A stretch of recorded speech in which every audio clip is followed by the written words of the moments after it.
Welcome to Self-Discipline Selections from All Men Are Brothers by Mahatma Gandhi Ji, Vegetarian, Part 2 of 2.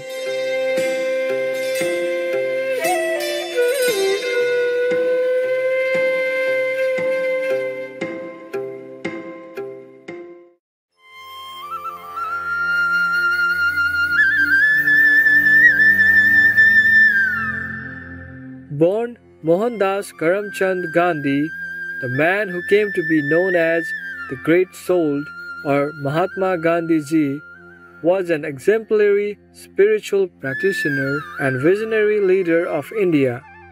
Born in 1869, this passionate servant of humanity first became a lawyer.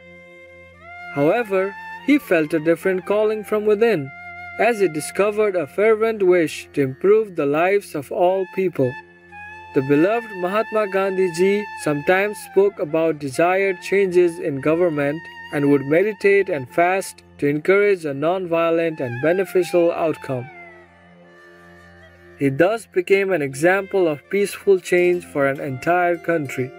In his book, All Men Are Brothers, Mahatma Gandhi Ji humbly reflects on his own life and inner realizations as a way to illustrate the unity of our global spiritual family. In one passage, he describes faith as a divine principle within us all, regardless of religion. It is faith that steers us through stormy seas, faith that moves mountains, and faith that jumps across the ocean.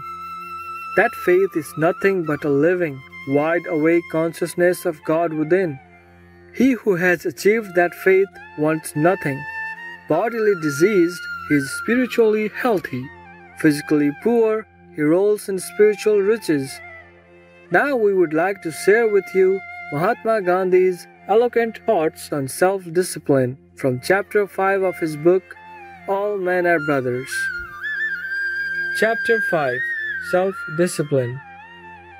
Experience has taught me that silence is a part of the spiritual discipline of a votary of truth. Proneness to exaggerate, to suppress or modify the truth, wittingly or unwittingly, is a natural weakness of man, and silence is necessary in order to surmount it.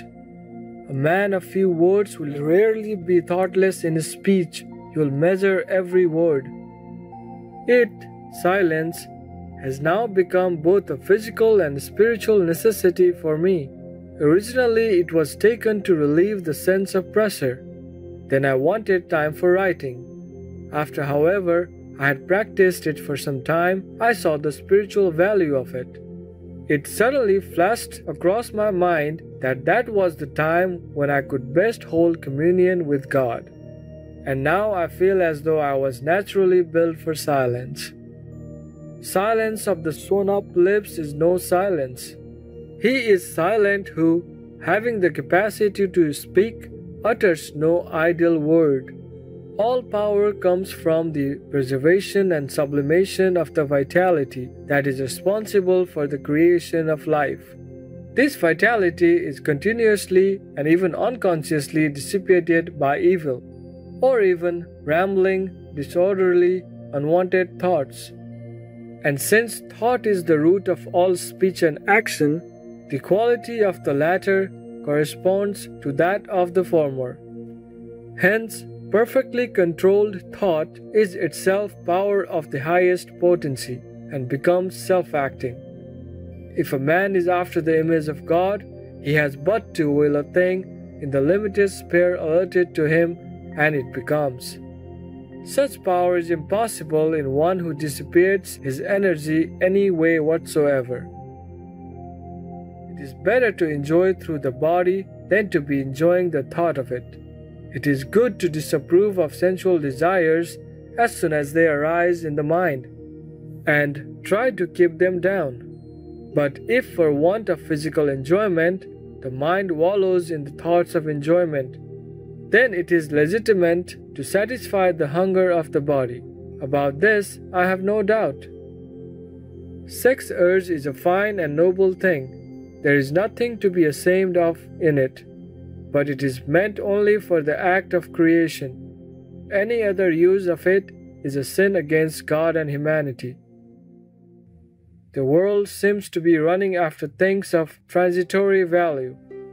It has no time for the other, and yet, when one thinks a little deeper, it becomes clear that it is the things eternal that count in the end. One such is brahmacharya, or pure conduct.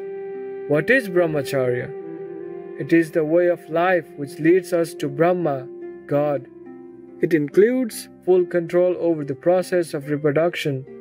The control must be in thought, word, and deed. If the thought is not under control, the other two have no value. For one whose thought is under control, the other is mere child's play. It is true that he who has attained perfect brahmacharya does not stand in need of protecting walls, but the aspirant undoubtedly needs them, even as a young mango plant has need of a strong fence around it. A child goes from its mother's lap to the cradle, and from cradle to the pushcart, till he becomes a man who has learned to walk without aid. To cling to the aid when it is needless is surely harmful.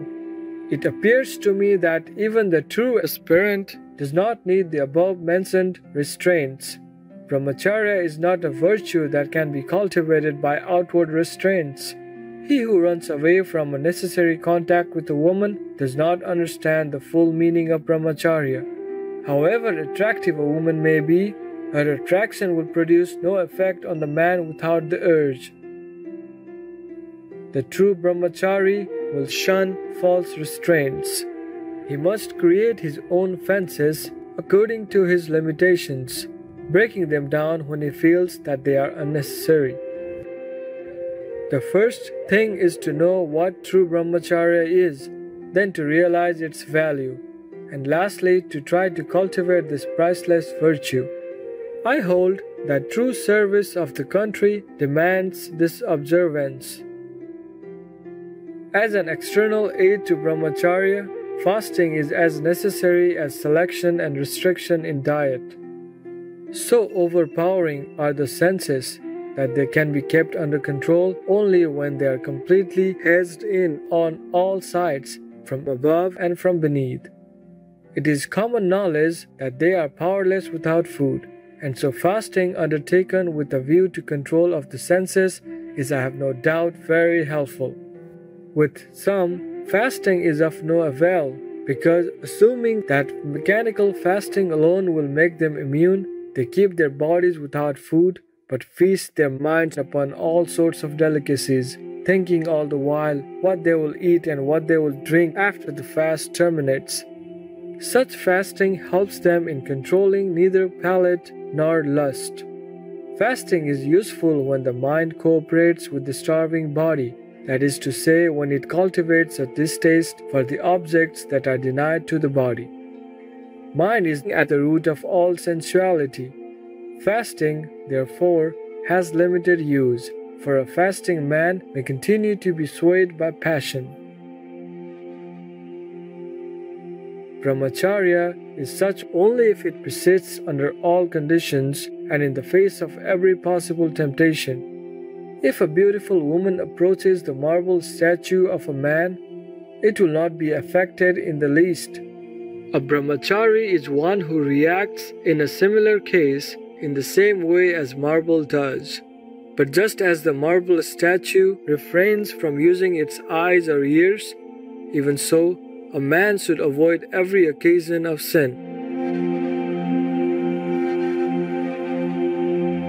If we all took steps to reduce the amount of meat in our diet, that would have a dramatic impact on the global environment, as well as on our own health. The Honorable Tengam Debonair, vegan. Superb viewers, it's been a pleasure to have your company on today's Words of Wisdom.